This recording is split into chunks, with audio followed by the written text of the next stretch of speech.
Hello students, today we discuss about absorption of the food. तो absorption of the food का absorption alimentary canal में कैसे होता है, इससे पहले अपन ने कंप्लीट किया था फूड का डाइजेशन। तो डिफरेंट एंजाइम के थ्रू फूड का डाइजेशन हुआ, अब इसका एब्जॉर्प्शन। तो सबसे पहले अपन इसमें देखते हैं now topic absorption of digested food का एब्जॉर्प्शन। तो डाइजेस्टेड फूड मटेरियल है, इसका एब्जॉर्प्शन अपन देखते हैं। तो देखिए इसमें कैसे एब्जॉर्प्शन होगा। फर्स्ट अपन देखें तो यहाँ पर जैसे डाइजेस्टेड फूड मटेरियल है, तो डाइजेस्टेड फूड मटेरियल में क्या क्या होता है, just a minute, again start absorption of the digested food material। अब सबसे पहले क्वेश्चन होता है unit of absorption. Unit of absorption क्या होती है, तो इसको अपन बोलते हैं बिलाई और बिलस। बिलस कैसा टर्म होता है, सिंगल, एक बिलस, और ये होता है प्लूरल बिलाई। तो unit of the absorption is the बिलाई। बिलाई एक्चुअल में क्या थे, फोल्ड ऑफ द म्यूकोसा। अब दूसरा इसमें पार्ट आता है कि कौन कौन सा फूड एब्जॉर्ब होता है और एब्जॉर्प्शन के क्या टाइप हो सकते हैं। तो इसमें सबसे पहले देखते हैं अपन सिंपल डिफ्यूजन। फूड का सबसे पहले एब्जॉर्प्शन कैसा होता है, by simple diffusion. Simple diffusion means for absorption from higher concentration, जिधर concentration higher है उधर से towards lower concentration, higher concentration to lower concentration। जैसे मान के चलिए ये मेम्ब्रेन है सेल की, प्लाज्मा मेम्ब्रेन, इधर कोई मॉलिक्यूल है 100 और इधर है मान लीजिए 80। तो 100 to 80, high to low, this type of absorption is called simple diffusion. तो सबसे पहले फूड का एब्जॉर्प्शन कैसा होता है, by simple diffusion. Second one facilitated diffusion. तो फैसिलिटेटेड डिफ्यूजन क्या होता है, फैसिलिटेटेड डिफ्यूजन में क्या होता है, जैसे मान लीजिए ये अपनी प्लाज्मा मेम्ब्रेन है और इस प्लाज्मा मेम्ब्रेन के ये मान लीजिए आउटर साइड है और ये इनर साइड है। Plasma membrane of the cell means ऐसे समझ सकते हैं, जैसे ये वाली सेल की प्लाज्मा मेम्ब्रेन है, मान लीजिए सेल है एपिथेलियल सेल और इस पर क्या पाया जा रहा है, ब्रश बॉर्डर। तो ये एक्चुअल में सेल, और ये सेल किस पर प्रेजेंट है, ये मान लीजिए बिलाई, दिस वन इज द बिलाई, एक fold of the mucosa, fold of the mucosa. अब इस पर ये वाली जो सेल है, ये मान लीजिए एक सेल, दूसरी सेल इस टाइप से, सेकेंड वन से ये, थर्ड वन इस टाइप की सेल।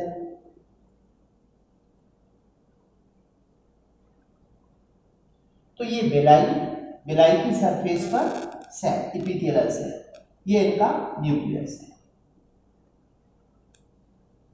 तो अब ये सेल, इसकी प्लाज्मा मेम्ब्रेन है, ये एलिमेंट्री कैनाल की ल्यूमन है और इस ल्यूमन में मान लीजिए ये ग्लूकोज है और इसका कंसंट्रेशन हाई है। ये जो बिलाई होती है, इस बिलाई के सेंट्रल एक्सिस में यहां प्रेजेंट होती हैं ब्लड कैपिलरीज। तो ग्लूकोज इस सेल के थ्रू किस में आएगा, ब्लड कैपिलरी में। मान लीजिए यहां ग्लूकोज का कंसंट्रेशन 100 है और यहां पर 80 है, तो 100 to 80, this is simple diffusion, means अधिक सांद्रता से कम सांद्रता की ओर, from higher concentration to lower concentration. जब ग्लूकोज का कंसंट्रेशन मान लीजिए यहां से 10 एब्जॉर्ब हुआ तो यहाँ 90 रह जाएगा, यहाँ +10 होने से 90 हो जाएगा। अब दोनों तरफ इक्वल हो गया। इस कंडीशन में यदि ग्लूकोज को एब्जॉर्ब होना है तब यहाँ एब्जॉर्प्शन होगा by active transport.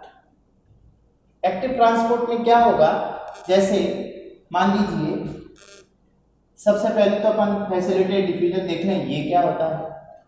Facilitated diffusion में क्या होता है, ये जो प्लाज्मा मेम्ब्रेन है, ये जो सेल होती है, सेल की मेम्ब्रेन पर छोटे छोटे प्रोसेस निकले होते हैं brush like, so called brush border. कुछ बच्चे पूछ रहे थे कि ब्रश बॉर्डर क्या होता है, तो वो लोग समझ लें। ब्रश बॉर्डर का मतलब कोई सेल और उसकी जो प्लाज्मा मेम्ब्रेन है और उस प्लाज्मा मेम्ब्रेन की जो सरफेस है उस पर ब्रश लाइक स्ट्रक्चर्स। इससे क्या फायदा होता है, टोटल सरफेस एरिया सेल का बढ़ जाता है एब्जॉर्प्शन के लिए। तो सबसे पहले अपन ने देखा कि सिंपल डिफ्यूजन का मतलब क्या हुआ। सिंपल डिफ्यूजन में from higher concentration to lower concentration. Facilitated diffusion में क्या होता है, फैसिलिटेटेड डिफ्यूजन में with the help of carrier protein, इसमें कैरियर प्रोटीन का रोल होता है विदाउट एक्सपेंडिचर ऑफ एनर्जी। इसमें भी एनर्जी का कोई रोल नहीं है, इसमें किसकी हेल्प से होता है, कैरियर प्रोटीन की हेल्प से। जैसे एक क्वेश्चन आया था नीट में कि एलिमेंट्री कैनाल की ल्यूमन से फूड एब्जॉर्ब होता है, तो which one type of the food, कौन से टाइप के फूड का एब्जॉर्प्शन बाय फैसिलिटेटेड डिफ्यूजन द्वारा होता है। तो इसमें आंसर था फ्रक्टोज। क्या आंसर आएगा, फ्रक्टोज। तो देखिए फ्रक्टोज का एब्जॉर्प्शन कैसे होगा, जैसे अपन बात कर रहे थे यहां पर अभी ये मान लीजिए इसकी plasma membrane, this one is the plasma membrane. Plasma membrane को अपन जानते हैं, आगे पढ़ेंगे, phospholipid, by layer of the phospholipid. ये मान लीजिए by layer of the phospholipid है, इसका हेड है और ये टेल है। टेल की डायरेक्शन दोनों की सेम साइड में होती है, अपोजिट साइड में हेड होता है। मींस ये एक्चुअल में प्लाज्मा मेम्ब्रेन। अब इस प्लाज्मा मेम्ब्रेन पर कुछ प्रोटीन्स पाए जाते हैं। ये प्रोटीन किसको बाइंड करते हैं, फ्रक्टोज को। ये आउटर साइड ल्यूमन है, ये प्लाज्मा मेम्ब्रेन है, मींस ये वाली प्लाज्मा मेम्ब्रेन है, ये dual structure, dual means double layer है, फॉस्फोलिपिड की बाई लेयर है। अब इस प्लाज्मा मेम्ब्रेन के थ्रू जैसे मान लीजिए फ्रक्टोज मॉलिक्यूल, और फ्रक्टोज मॉलिक्यूल बाइंड होगा किससे, कैरियर प्रोटीन से। कैरियर प्रोटीन इसको सेल में लाके रिलीज कर देगी फ्रक्टोज, और ये कैरियर प्रोटीन फिर से अपनी सरफेस पे आ जाएगी। तो इसमें कैरियर प्रोटीन की हेल्प से, with the help of carrier protein, carrier protein की हेल्प से फ्रक्टोज बाइंड हुआ। अब ये कैरियर प्रोटीन यहाँ से मूव करती हुई इसको इनर साइड में लेके आती है और यहाँ पे रिलीज कर देती है। देखिए फ्रक्टोज था, अब ये फ्रक्टोज यहाँ सेपरेट हो गया। Then this fructose again back, sorry protein, carrier protein again back, और ये फ्रक्टोज सेल के अंदर आ गया। फिर ये फ्रक्टोज यहां से एब्जॉर्ब होकर किसमें आएगा, ब्लड कैपिलरी। तो दो बातें सामने आ गई। Simple diffusion means from higher concentration to lower concentration. इसमें इनिशियली किसका एब्जॉर्प्शन होता है, ग्लूकोज का। फैसिलिटेटेड डिफ्यूजन में इसमें भी कोई एनर्जी एक्सपेंडिचर नहीं, क्योंकि इसमें कंसंट्रेशन हाई है। फैसिलिटेटेड डिफ्यूजन में किसका रोल है, कैरियर प्रोटीन का, और किसका एब्जॉर्प्शन होता है, फ्रक्टोज का। फ्रक्टोज बाइंड होता है इस कैरियर प्रोटीन से और कहाँ लाके आते हैं इस सेल में, बाद में जाकर के ये अपनी नॉर्मल पोजीशन में आ जाती है। This one is the facilitate diffusion. Third देखिए, पहला simple diffusion, second facilitate diffusion, third one is the active transportation. Active transportation कब होता है वो देखिए। तो active transportation of the food material, active absorption कब होता है। जैसे ग्लूकोज, अपन ने अभी कहा था ग्लूकोज इनिशियली कंसंट्रेशन मान लीजिए 100 है और ब्लड के अंदर एक कंसंट्रेशन कितना है 80। तो इनिशियली तो एब्जॉर्प्शन कैसा हुआ, सिंपल डिफ्यूजन, बट जैसे ही कंसंट्रेशन इक्वल हो जाएगा तो ये जो एक्टिव ट्रांसपोर्टेशन है इसमें एब्जॉर्प्शन किधर होगा वो देखिए। एब्जॉर्प्शन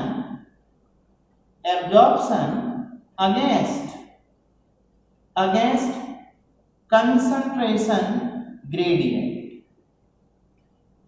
कंसंट्रेशन ग्रेडियंट का मतलब है सांद्रण प्रवणता कंसंट्रेशन ग्रेडियंट के विरुद्ध, अगेंस्ट द कंसंट्रेशन ग्रेडियंट। कैसे, जैसे मान लीजिए ग्लूकोज का लेवल यहाँ पर कितना रह गया 90 और यहाँ पर भी ग्लूकोज का लेवल अंदर कितना है 90। अब दोनों तरफ कंसंट्रेशन इक्वल हो गया, अब अगेंस्ट द कंसंट्रेशन इसको एब्जॉर्ब होना है, तब यहाँ पर एटीपी का यूज होगा। वो कैसे, मान लीजिए ये अपनी plasma membrane, same plasma membrane phospholipid, इस प्लाज्मा मेम्ब्रेन पर यहां पर वर्क करता है सोडियम पोटेशियम पंप और ये पंप एक्चुअल में एटीपी ब्रेक होता है, उससे एनर्जी मिलती है इस पंप।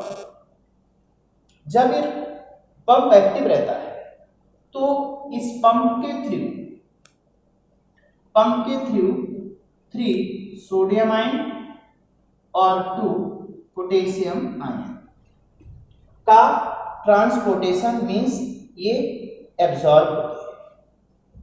अब यहाँ एनर्जी का यूज हो रहा है एटीपी से, तो अब आप देखिए यहाँ सोडियम का कंसंट्रेशन, अब ये जो सोडियम पोटेशियम पंप होता है ये कब काम करता है, अगेंस्ट कंसंट्रेशन ग्रेडियंट। मतलब जिधर कंसंट्रेशन, जैसे सोडियम आयन, मान लीजिए यहाँ पर सोडियम का लेवल 140 मिली इक्विवेलेंट पर लीटर इस सेल के बाहर, और इस सेल के अंदर है मान लीजिए सोडियम आयन यहाँ पर, या मान लीजिए 40 मिली इक्विवेलेंट पर लीटर।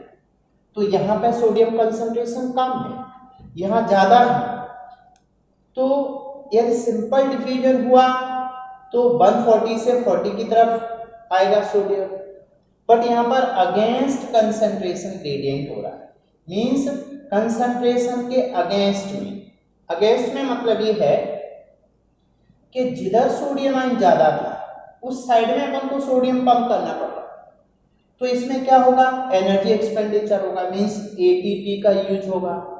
अब यहाँ पे क्या होता है कि एक्टिव ट्रांसपोर्टेशन में सोडियम आयन का क्या रोल हो सकता है, तो आप देखिए फर्स्ट ये sodium potassium pump active.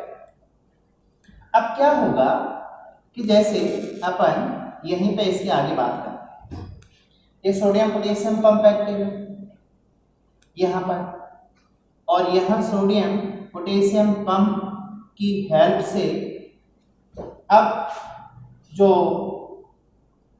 Sodium ion, देखिए अभी सोडियम आयन इधर ट्रांसपोर्ट हो रहा था, पोटेशियम अपोजिट साइड में ट्रांसपोर्ट हो रहा था।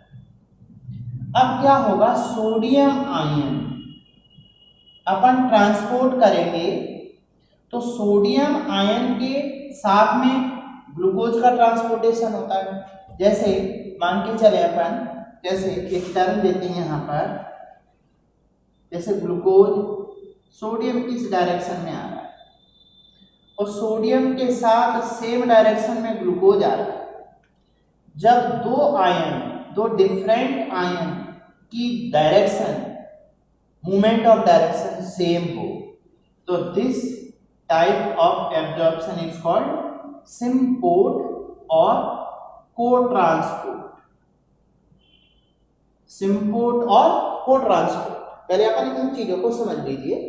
कि सिंपल डिफ्यूजन में अपन ने समझ लिया, from higher concentration to lower concentration.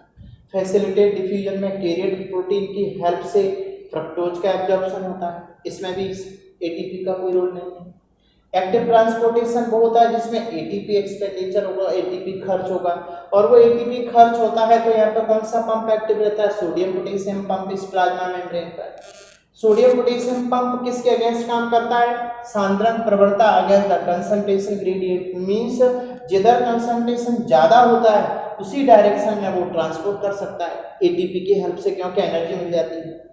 अब मान के चलिए कि यहां पर क्या होगा कि सोडियम आयन के साथ में कौन एब्जॉर्ब हो रहा है? मान लीजिए ग्लूकोज, ये प्लस में ग्लूकोज गया, तो जिधर सोडियम आयन जा रहा है उसी साइड में ग्लूकोज जा रहा है।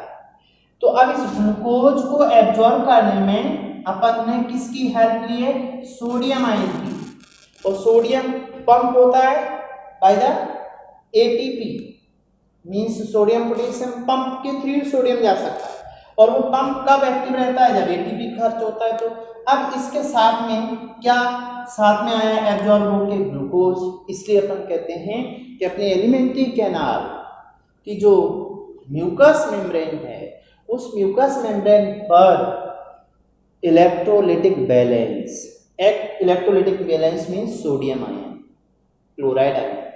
तो सोडियम आयन के साथ कौन एब्जॉर्ब होके आया? ग्लूकोज। सोडियम को पंप करने के लिए क्या खर्च होते हैं? एटीपी।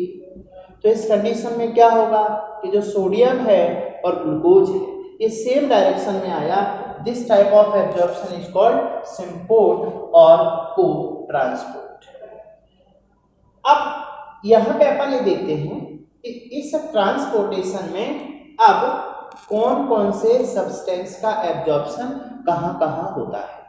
तो देखिए, सबसे पहले अपन बात करते हैं, जैसे मान के चलो ये अपनी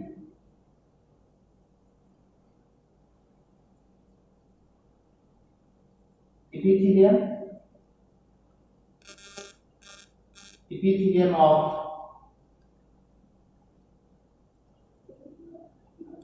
एलिमेंट्री कैनाल, और ये कौन सी सेल?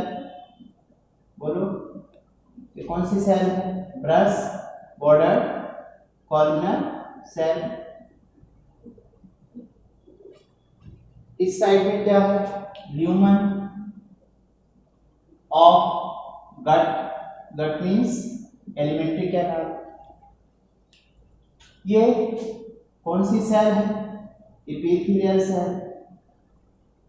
इपिथेलियल सेल आपका बेलाई मीन्स ये वाली सेल इपिथेलियल सेल।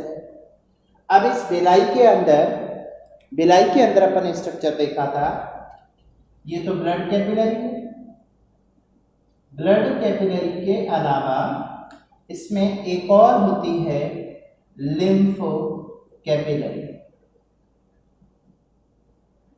ये लिम्फ कैपिलरी का फंक्शन क्या होता है? ये लिम्फ कैपिलरी क्या करती है? ये जो बिलाई है, देखिए बिलाई इस टाइप से होंगे, फोल्ड है बिलाई के, इस टाइप से एक फोल्ड ये रहा, दूसरा फोल्ड ये होगा, तो इस टाइप से बहुत सारे क्या पाए जाते हैं बिलाई। और इन बिलाई की सेंट्रल एक्सिस यहाँ पे ब्लड कैपिलरी और लिम्फ कैपिलरी, इस लिम्फ कैपिलरी को लैक्टियल कहते हैं। तो इस लैक्टियल में और इस ब्लड कैपिलरी में किस किस का एब्जॉर्प्शन होगा वो देखिए। अब मान के चले अपन, चलिए ये अपनी ब्लड कैपिलरी, इसमें ब्लड ट्रांसपोर्ट, और ये मान लीजिए लिम्फ कैपिलरी। ओके, ये लिम्फ कैपिलरी। अब अपन देखते हैं इसमें absorption.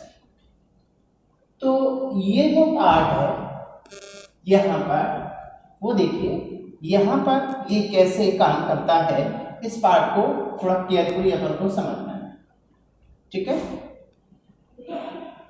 This one is the lumen of gut, यानी lumen of gut, gut means alimentary canal. अब इसमें सबसे पहले देखें अपन, इधर फूड का डाइजेशन हो रहा है और ये सेल, इस सेल के हेल्प से एब्जॉर्ब होकर फूड किस में आ रहा है, ये मान लीजिए ब्लड कैपिलरी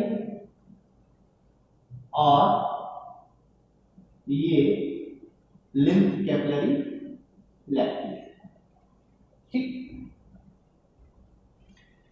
अब यहां पे सबसे पहले अपन देखते हैं, जैसे मान लीजिए अपना फूड था कार्बोहाइड्रेट,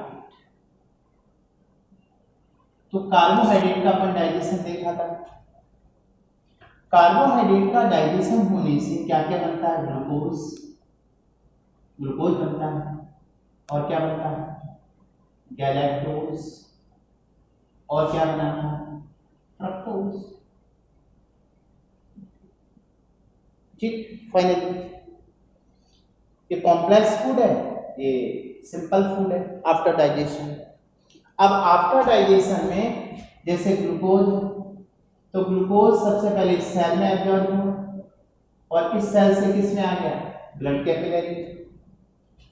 तो इनिशियली इसका एब्जॉर्प्शन कैसा होगा, बाय द सिंपल डिफ्यूजन।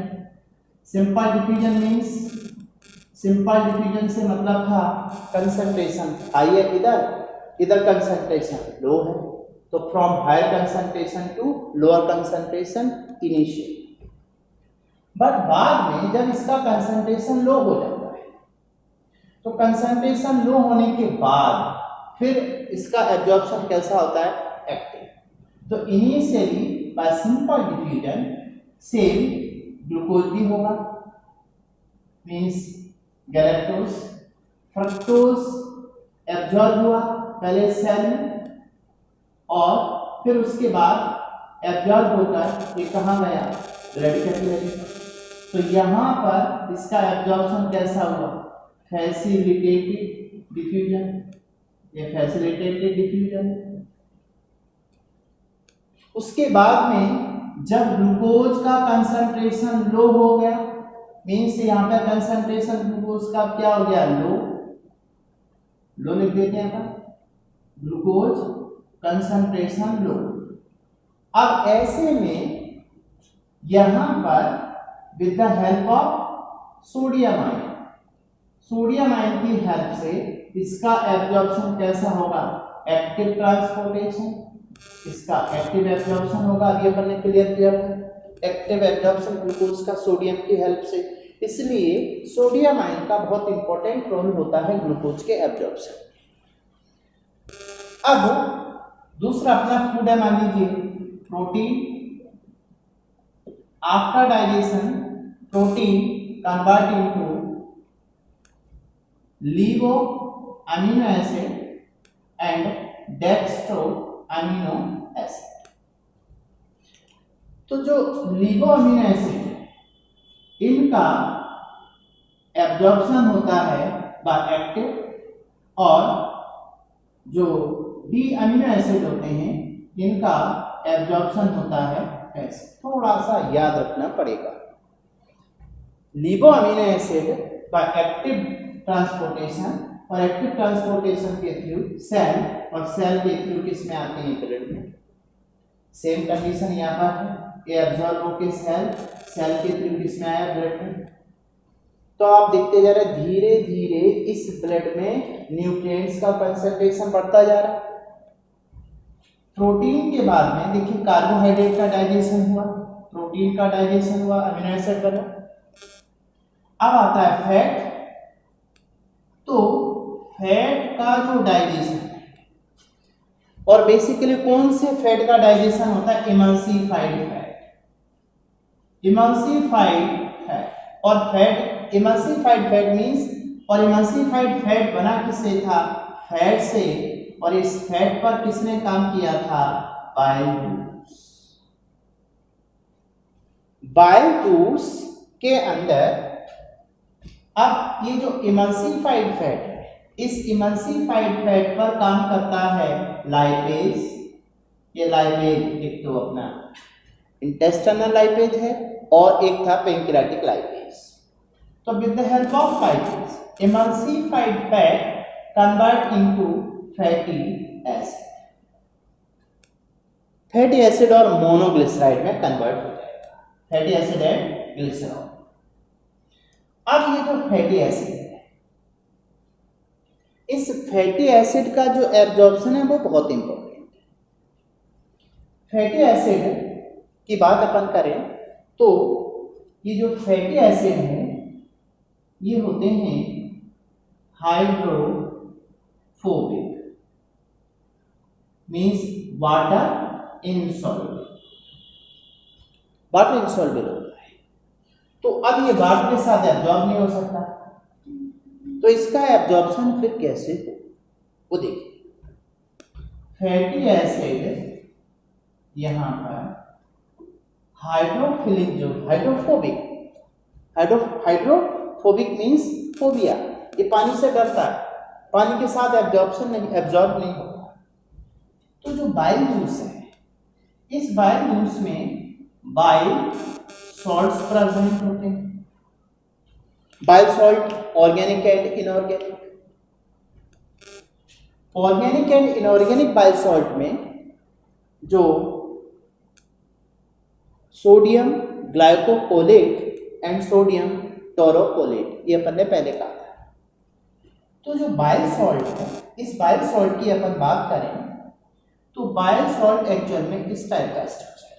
इसका हेड है और एक टेल है। इसकी जो टेल होती है, ये टेल ये होती है हाइड्रोफोबिक, और इसका जो हेड है ये होता है hydrophilic. This structure is the bile salt, और बाइल सॉल्ट का हेड है हाइड्रोफिलिक, ये हाइड्रोफोबिक। अब क्या होगा कि ये बाइल सॉल्ट इस फैटी एसिड से बाइंड होगा। मान लो ये फैटी एसिड है, this is the fatty acid, और इस फैटी एसिड से ये क्या बाइंड हो रहा है, बाइल सॉल्ट। ये इसका हेड है बाइल सॉल्ट।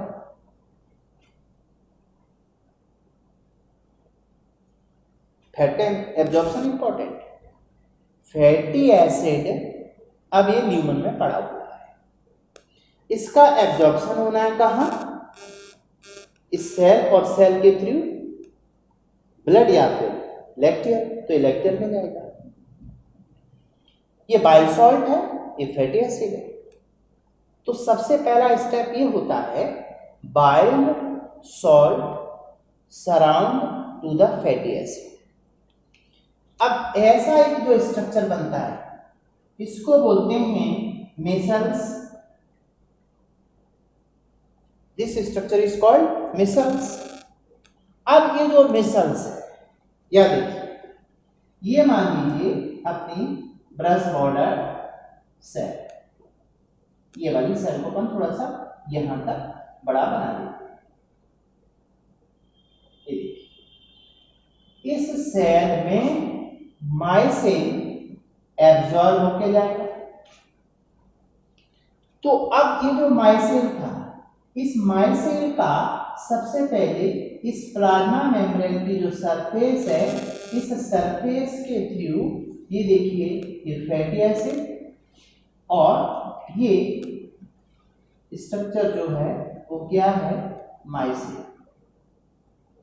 ये माइसिन। तो पहला स्टेप है फैट एब्जॉर्प्शन के क्या स्टेप है, फर्स्ट स्टेप, ये फर्स्ट स्टेप है, step A. Step A is equal to क्या है,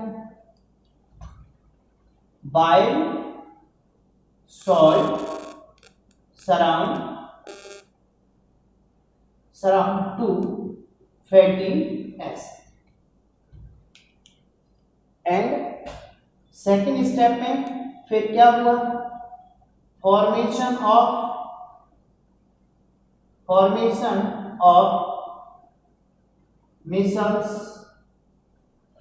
मिसल फॉर्मेशन।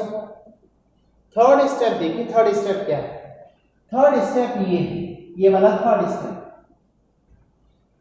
ये थर्ड स्टेप, इसको बोलते हैं इंजेक्शन। इंजेक्शन का मतलब होता है लेना। Injection of micelle by pinocytosis. ये पिनोसाइटोसिस का मतलब होता है ये step, third step. Third step में जो मिसेल था, इस मिसेल को अब इस सेल के द्वारा पिया जा रहा है। Intake of the cell, cell जब किसी सब्सटेंस को एब्जॉर्ब करती है, सॉलिड सब्सटेंस होना चाहिए, सॉलिड सब्सटेंस का एब्जॉर्प्शन सेल के अंदर हो रहा है। This process, this phenomenon is called pinocytosis. Cyto means cell, cell के अंदर चला। अब सेल के अंदर चला गया कौन, मिसेल। ये देखिए, ये फैटी एसिड है, इसके साथ ये क्या बाइंड है, इसके साथ बाइंड है क्या, बायोसॉल्ट। तो अब इसके बाद में क्या होगा वो देखिए, मींस ये इसमें अंदर आ गया। उसके बाद में स्टेप फोर स्टेप में क्या होगा, फैटी एसिड ये रहा और इस फैटी एसिड से सेपरेट हो गया कौन, बाइल सॉल्ट। ये बाइल सॉल्ट है, ये बाइल सॉल्ट यहां पर सेपरेट हो गया। अब फैटी एसिड अकेला पड़ा रह गया सेल के अंदर। अब क्या होता है कि सेल के अंदर एक्चुअल में प्रोटीन सिंथेसिस जो होता है वो किसमें होता है, राइबोसोम में। राइबोसोम किस पर अटैच होता है, एंडोप्लाज्मिक रेटिकुलम पर, तब उसको बोलते हैं रफ ईआर। उसके बाद आगे अपन सेल में पढ़ेंगे GERL system. G means Golgi body, ER means, देखिए ये थोड़ा सा अलग है, क्या नाम दिया मैंने, GERL। G means Golgi body, Golgi body means Golgi complex, आपने सुना होगा। ER मीन्स एंडोप्लाज्मिक रेटिकुलम और L मीन्स लाइसोसोम। तो होता क्या है कि एंडोप्लाज्मिक रेटिकुलम में प्रोटीन बनता है, ER की सरफेस पर राइबोसोम होते हैं, और उसके बाद ये ER किससे कनेक्ट होता है, गोल्गी बॉडी से। तो गोल्गी बॉडी के जो वेसिकल्स होते हैं, ये मान के चले गोल्गी बॉडी है, और इन गोल्गी बॉडी की ये वेसिकल्स, इन वेसिकल्स में क्या भरा है, प्रोटीन। ये प्रोटीन पार्टिकल। तो आगे देखिए कितने स्टेप हुए फैटी एब्जॉर्प्शन के। पहला step, step 1, bile salt surround to the fatty acid, then formation of the micelle. Third step में pinocytosis of the micelle. Fourth step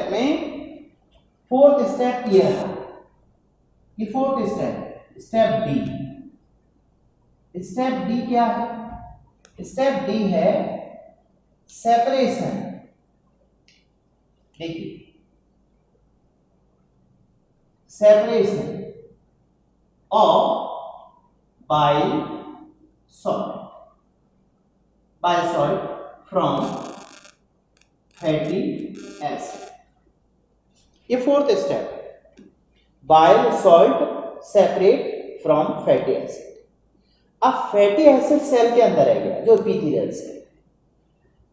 अब ये जो गोल्गी बॉडी होती है, इस गोल्गी बॉडी के अंदर प्रोटीन पार्टिकल है, तो यहां से प्रोटीन निकल इस फैटी एसिड, ये फैटी एसिड है, इस फैटी एसिड के चारों ओर ये प्रोटीन पार्टिकल, ये क्या है, ये प्रोटीन है। देखिए फैटी एसिड है, ये क्या है, प्रोटीन है। तो अब क्या हुआ, fatty acid surrounded by protein layer और प्रोटीन लेयर ये है।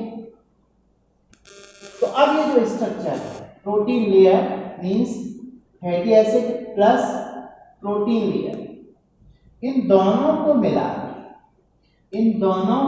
के बोलते हैं काइलो माइक्रोन।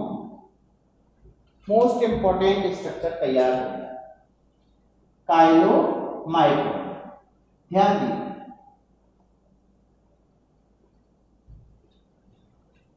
सिंपल वे में आपको एक इंपॉर्टेंट पार्ट समझना, absorption of the fatty acid and glycerol। Absorption of the fatty acid of glycerol के स्टेप देखिए, first step, second step, third step में पिनोसाइटोसिस हुआ, फोर्थ स्टेप में ये जो बाइल सॉल्ट थे वो सेपरेट हुए, फैटी एसिड मॉलिक्यूल के चारों तरफ क्या सराउंड हो गया, protein layer, and this structure is chylomicron. और इन काइलोमाइक्रोन का जो साइज है ये नियर अबाउट 150 मिलियन, 150 मिलियन के छोटे छोटे पार्टिकल्स किसके अंदर, एपिथेलियल्स है। तो अब देखिए नीट में और एम्स में यहां क्या क्या क्वेश्चन बनेंगे। फैटी एसिड हाइड्रोफोबिक होने की वजह से ये एब्जॉर्ब डायरेक्टली नहीं हो सकता, पहला क्वेश्चन। दूसरा, फैटी एसिड के एब्जॉर्प्शन की जो प्रोसेस है इसमें जो काइलोमाइक्रोन्स हैं वो कहाँ बनते हैं। काइलोमाइक्रोन्स का फॉर्मेशन एलिमेंट्री कैनाल की ल्यूमन में होता है या एपिथेलियल सेल में होता है, तो आंसर आपके सामने है एपिथेलियल सेल। उसके बाद ये काइलोमाइक्रोन मींस, अब आप देखिए ये कौन सा स्टेप है, स्टेप ई। स्टेप ई में क्या बना, फॉर्मेशन ऑफ द काइलोमाइक्रोन। तो 5 स्टेप हो गए फैट एब्जॉर्प्शन के। अब ये फैटी एसिड और ग्लिसरॉल यहां से एब्जॉर्ब होता है और एब्जॉर्ब होकर के ये काइलोमाइक्रोन्स कहां पे आ जाता है, इस लैक्टियल। तो देखिए लैक्टियल के अंदर काइलोमाइक्रोन्स की वजह से, काइलोमाइक्रोन्स मॉलिक्यूल, और इसके अंदर ये जो काइलोमाइक्रोन के साथ साथ बेसिकली इसमें भरा क्या है अंदर, लिम्फ, और इस लिम्फ में क्या है, काइलोमाइक्रोन्स। तो इन काइलोमाइक्रोन्स की वजह से ये लिम्फ कैसे कलर का हो जाता है, व्हाइट कलर का हो जाता है। और इस व्हाइट कलर वाले लिम्फ को ही क्या बोलते हैं अपन, काइल। व्हाइट कलर की वजह से कैसे दिखती है, मिल्क जैसे, और मिल्क को क्या बोलते हैं, लैक्टियल। तो इसलिए इसका नाम क्या दिया गया, लैक्टियल। तो लैक्टियल एक लिम्फ कैपिलरी है और उस लिम्फ कैपिलरी में क्या एब्जॉर्ब हुआ था, fatty acid, but fatty acid किस फॉर्म में एब्जॉर्ब हो रहा है, काइलोमाइक्रोन। अब आप कार्बोहाइड्रेट, प्रोटीन एंड फैट, इनका digestion and absorption. Digestion and absorption. अब इसके बाद क्या होगा कि यदि अपन इस बात को यहां थोड़ा समझने की कोशिश करें कि ये जो फूड है ये एलिमेंट्री कैनाल से एब्जॉर्ब होगा और एब्जॉर्ब होकर के अब क्या होगा, ट्रांसपोर्ट। वो देखिए तो ट्रांसपोर्ट कैसे होगा, इस बात को अपन यहां थोड़ा सा देखने की कोशिश करेंगे। जैसे मान लीजिए ये बिलाई क्या है, ये देखिए ये अपन एलिमेंट्री कैनाल में स्मॉल इंटेस्टाइन को कट करके देखें तो ये मान लीजिए स्मॉल इंटेस्टाइन की इनर लेयर क्या है, mucosa. Fold of the mucosa is called बिलाई। म्यूकोसा के ठीक नीचे सब म्यूकोसा, सब म्यूकोसा के और थोड़ा सा आउटर साइड में जाते हैं तो यहाँ पर दो लेयर है मसल की, एक है LML और एक CML, longitudinal and circular muscle. तो ये वाली लेयर क्या है? सब म्यूकोसा। ये वाला दोनों layer muscle layer, muscle coat, और इसके बाहर ये प्रेजेंट होती है visceral peritoneum, this is called serosa. तो ये चार लेयर एलिमेंट्री कैनाल की अपन पहले भी देख चुके हैं। अब इसमें क्या है, देखिए ये जो म्यूकोसा है, म्यूकोसा की ये वाली लेयर थी मस्कुलरिस म्यूकोसा, और ये वाला पार्ट, इस पार्ट को लेमिना प्रोपरिया, मीन्स ये जो लेमिना प्रोपरिया है, तो इस लेमिना प्रोपरिया देखिए ये अपना, अपन इसको दूसरे कलर से हाईलाइट करते हैं, ये पार्ट अपनी बिलाई, और इस बिलाई के अंदर ये ब्लड कैपिलरी है, जैसा अपन इस डायग्राम में देखा। देखिए ये वाला पार्ट ब्लड कैपिलरी, और इस ब्लड कैपिलरी के साथ में इसी के पैरेलल में यहां पर ये लैक्टियल है, ये लैक्टियल, और ये लैक्टियल इस तरह से,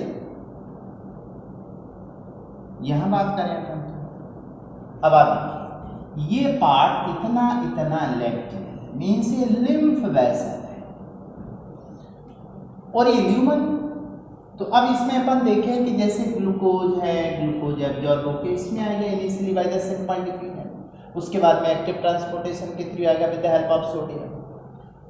ग्लूकोज के अलावा यहाँ पे गैलेक्टोज है, फ्रक्टोज है, फ्रक्टोज एब्जॉर्ब हुआ by the facilitated diffusion with the help of carrier protein, और उसके बाद में अमीनो एसिड का एब्जॉर्प्शन हुआ।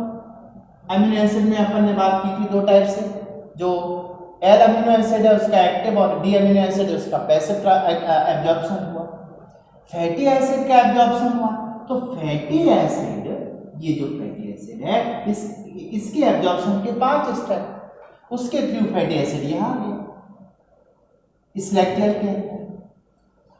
ये लैक्टियल है, ये ब्लड कैपिलरी है, ये लिम्फ कैपिलरी होती है। लैक्टियल क्या है? Lymph capillary.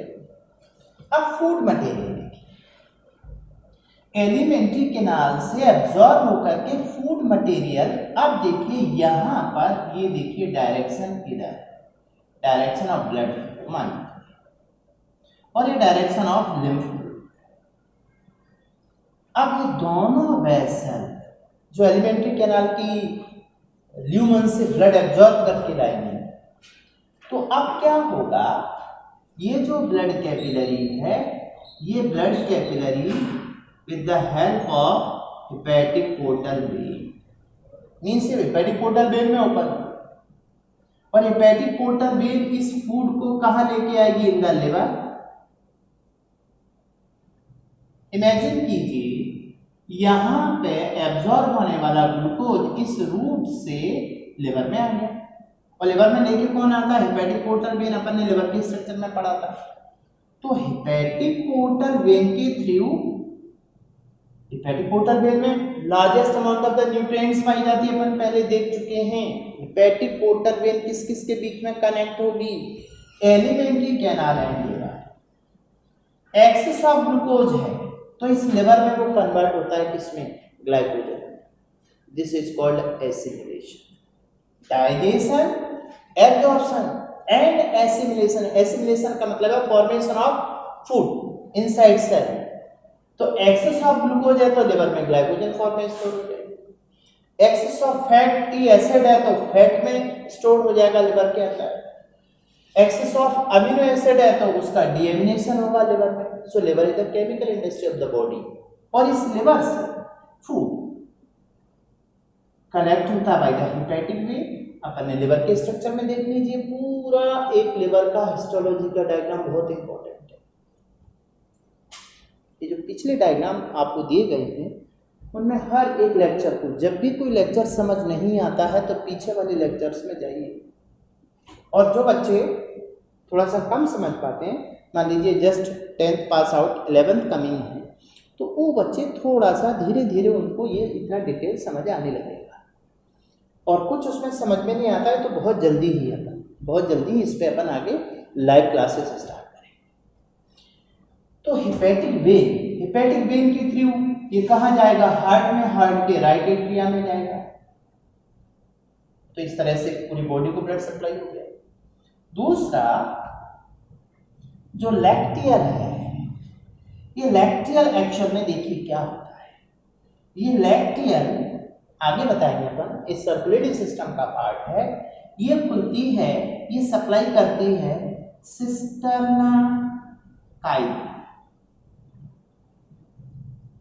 एक लिम्फ वेसल सिस्टर्ना, और इस सिस्टर्ना काइली से लिम्फ कलेक्ट होता है लेफ्ट थोरेसिक डक्ट, और लेफ्ट थोरेसिक डक्ट ये ओपन होती है इन द राइट एट्रिया। तो ये वाला रूट एक्चुअल में इसकी थोड़ा सिस्टर्ना काइली की बात करते हैं अपन।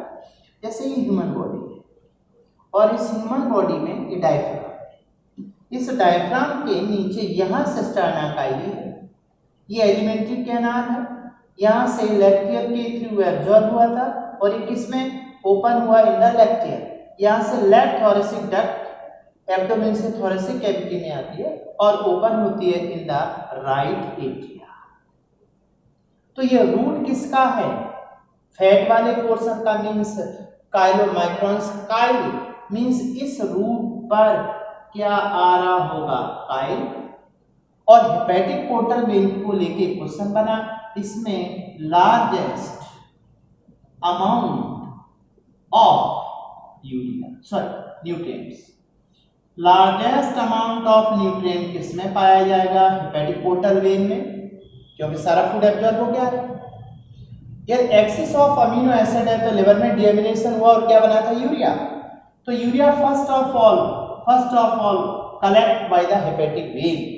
तो हेपेटिक वेन को लेकर क्वेश्चन है, largest amount of urea, largest amount of urea found in the hepatic when. और फिर बाद में अपन एक और आगे बताएंगे, ये यूरिया ब्लड के थ्रू ट्रांसपोर्ट होता है, हार्ट के थ्रू पंपिंग होकर के किडनी के लिए जाएगा और किडनी इसको यूरिन के साथ फिल्टर करेगी यूरिया।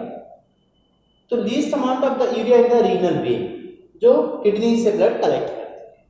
अभी अपन समझ सकते हैं कि फूड का डाइजेशन एंड एब्जॉर्प्शन, स्पेशली इसमें absorption of the fat important है, और उसके बाद ये फूड मटेरियल एब्जॉर्ब होकर के फिर सप्लाई होता है लिवर के लिए। तो लिवर के लिए ब्लड सप्लाई कैसे होती है, अपन ने लिवर के बारे में कहा था, dual blood supply, hepatic portal when and hepatic artery. Hepatic portal when alimentary canal से ब्लड कलेक्ट करके लाती है, इसलिए इसमें लार्जेस्ट अमाउंट ऑफ न्यूट्रिएंट्स होते हैं। This is about absorption of the food in alimentary canal. Specially इसमें याद रखना है absorption of the fatty acid.